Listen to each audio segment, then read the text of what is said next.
नमस्कार दोस्तों, आज जो बात मैं आपसे करना चाहता हूँ वो आपको जानना बहुत ज़्यादा ज़रूरी है। एक हिंदुस्तानी होने के नाते अगर आप ये हिंदुस्तानी है और एक सच्चे हिंदुस्तानी है तो मेरे बात को समझिएगा, सोचिएगा। अगर वीडियो अच्छा लगे तो लाइक भी करिएगा, शेयर भी करिएगा, और अगर आपको कोई कमेंट भी देना हो तो कमेंट बॉक्स में जाके मुझे कमेंट भी कीजिएगा। जी हाँ, ये वीडियो आपको जानना भी ज़रूरी है और एक सच्चे हिंदुस्तानी की नाते मुझे आपको बताना भी ज़रूरी है। हम हिंदुस्तानी पिछले 74 साल से, जब से हमें आज़ादी मिली है 1947 से लेके, हम हिंदुस्तानियों को पॉलिटिकल लोगों ने सिर्फ बेवकूफ़ बनाया है। ये बात बिल्कुल सही है। कांग्रेस ने बिना बताए बेवकूफ़ बनाया, बीजेपी बता के बेवकूफ़ बना रही है, बस उतना ही फ़र्क है। इन 74 सालों में अगर कोई सही तरीके की सरकार आई है तो वो 5 साल थी अटल बिहारी वाजपेयी की सरकार। वो बंदा एक्चुअली सच्चा हिंदुस्तानी था, उसने सही तरीके से देश को चलाया था। लेकिन हमारी हिंदुस्तानियों की किस्मत ख़राब है कि वो 5 साल ही रहा। अगर वो और 5 साल टिक जाता तो मैं दावे के साथ कह सकता हूँ आज हिंदुस्तान की परिस्थिति कुछ और ही होती। नमस्कार, मेरा नाम प्रवीण कुमार है। वेकअप इंडियंस में मैं आप सबका स्वागत करता हूँ। 2014 जब मोदी लहर आई थी, जब मोदी पीएम बने थे, सांसद के सामने उसने अपना मस्तक टेका, तब लगा कि शायद अब हिंदुस्तान का कुछ होगा। 2016 में नोट डीमोनेटाइजेशन हुआ, नोटबंदी हुई, जिसने पूरे के पूरे विश्व को हिला दिया था। नोट डीमोनेटाइजेशन मोदी ने इसलिए किया था कि ब्लैक मार्केटिंग, काला बाजारी, उल्टे सीधे धंधे, यहाँ से इल्लीगल पैसे जो बाहर जा रहे हैं वो पूरी की पूरी हवाला ट्रेडिंग, सबको बंद कर दिया जाए। उनका डिसीजन बहुत ही अच्छा था। 500 के, 1000 के नोट बंद हुए, उसकी जगह के ऊपर 2000 के और 500 के नोट आए। थोड़ा कन्फ्यूजन था कि अगर उनको काला बाजारी और हवाला कांड और ये सब बंद करना था तो उनको 2000 नोट इशू करने की ज़रूरत क्या थी। लेकिन वो टाइम के ऊपर इतने सारे नोट थे, अगर वो 2000 के नोट इशू नहीं करते तो शायद अभी तक हम लोग प्रॉब्लम में रहते। तो हमने सोचा था कि हाँ भाई, जैसे जैसे वापस परिस्थितियाँ सुधरेगी तो मोदी जितने भी हायर वैल्यू की करेंसी है, जो ज़्यादा वैल्यू की करेंसी रखते हैं, 500 की, 1000 की, 200 की, 100 की, धीरे धीरे धीरे धीरे करके बंद कर देगा, जिसके कारण हिंदुस्तान एकदम साफ हो जाएगा। ना तो किसी को खिलाने की ज़रूरत, ना किसी को देने की ज़रूरत, कहीं भी रिश्वतखोरी, सब कुछ बंद हो जाती। लेकिन ऐसा हुआ नहीं। मोदी ने प्लान तो बहुत अच्छा किया लेकिन उसका सही तरीके से बैकअप नहीं किया। फिर 2017 में उन्होंने जीएसटी को लागू किया, गुड्स एंड सर्विस टैक्स। जब ये लागू हुआ था, हम लोगों ने सोचा था कि कंपनी एक ही बार टैक्स भर देगी, इसके आगे हम लोगों को वापस टैक्स भरने की ज़रूरत नहीं रहेगी। लेकिन ये वैट से भी ज़्यादा कन्फ्यूजन निकला। जीएसटी से पहले जो वैट था उससे भी ज़्यादा कन्फ्यूजन निकला। दूध लोगे तो 5% जीएसटी, चॉकलेट लोगे तो 12% जीएसटी, बाकी सब सामान, बाकी कुछ भी सर्विसेज लोगे तो 18% जीएसटी, अगर आप कोई भी 2 व्हीलर 4 व्हीलर लेते हो तो 28% जीएसटी। इतना कन्फ्यूजन कि एक आदमी बेचारा बिजनेस करने से पहले 1000 बार सोचेगा कि मैं बिजनेस करूं या मैं नौकरी करूं। यही कारण होता है कि आज हिंदुस्तान में सब पढ़ा लिखा इंसान नौकरी करना चाहता है। कोई भी बंदा पढ़ा लिखा रहेगा वो बिजनेस कभी भी नहीं करना चाहेगा, जो आज की तारीख में हिंदुस्तान के लिए बहुत बुरी बात है।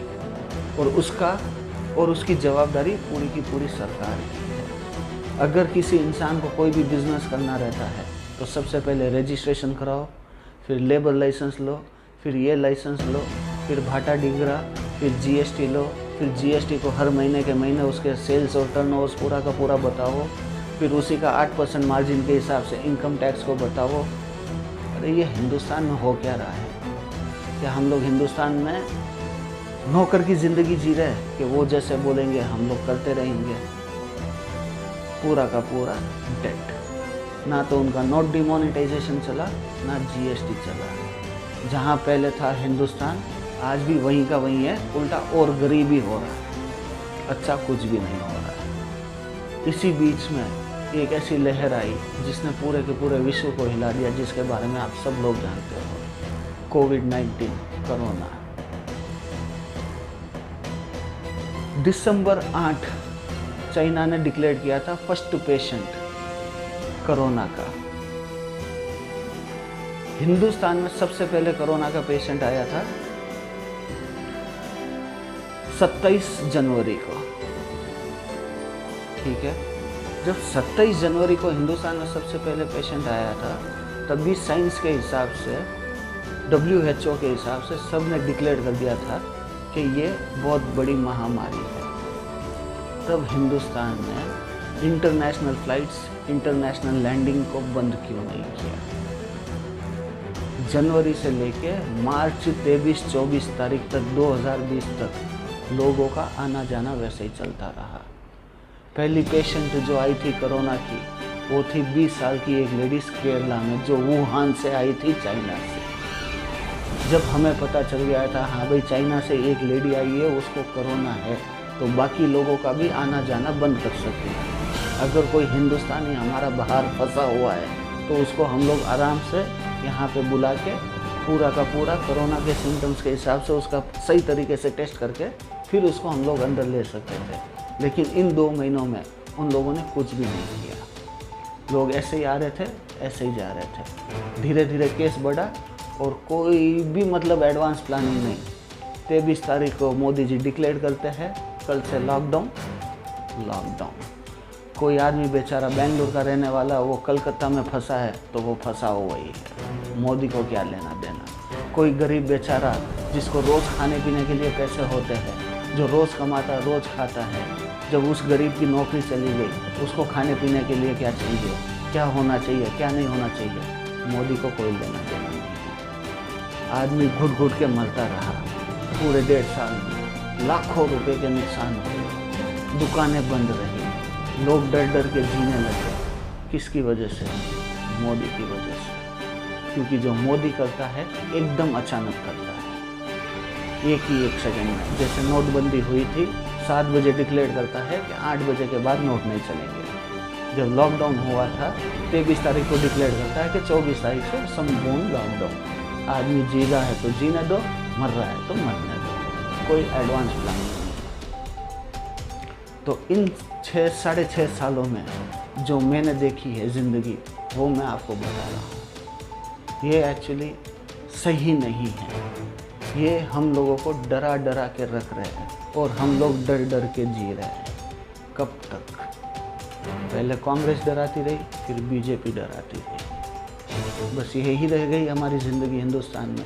आज यही कारण है कि कोई भी हिंदुस्तान से बाहर जाके बचता है, भले वो कनाडा रहने दो, स्विट्ज़रलैंड रहने दो, कहीं भी रहने दो, वो वापस हिंदुस्तान में आके नहीं बचता। वो वहाँ पे खुश है क्योंकि वहाँ की सरकार उन लोगों को सही तरीके से देख रही है और यहाँ की सरकार सिर्फ हमें लूट रही है। कुछ भी बदलाव नहीं है। 100 रुपये लीटर पेट्रोल हो गया, किसको समझाएं क्या हो रहा है हिंदुस्तान? जागिए, समझना बहुत ज़्यादा ज़रूरी है। अगर आज आप नहीं समझोगे तो कल आपका बहुत ख़राब होने वाला, बहुत भयंकर होने वाला है। मैं अकेला कुछ नहीं कर सकता। आपका सपोर्ट रहेगा तो मैं भी कुछ ना कुछ आगे करूँगा। अगर मेरा ये वीडियो आपको सही लगे तो शेयर कीजिएगा। शॉर्टकट में मैंने छोटी सी बात बताई है, अगर सही तरीके से बताना चाहूँ तो बहुत लंबी वीडियो बनती है। तो जितने कम समय में मैं आपको समझा सकूँ उतने कम समय में मैंने आपको समझाने की कोशिश की है। शेयर कीजिए, लाइक कीजिए, मेरे चैनल को सब्सक्राइब कीजिए और कोई ना कोई वीडियोस अपलोड होती रहेगी। अच्छा लगे तो कमेंट भी भेजिए। अगर आपको कुछ डाउट हो तो भी मुझे पूछिए, मैं जवाब दूंगा। जल्दी मिलेंगे फिर से। जय हिंद।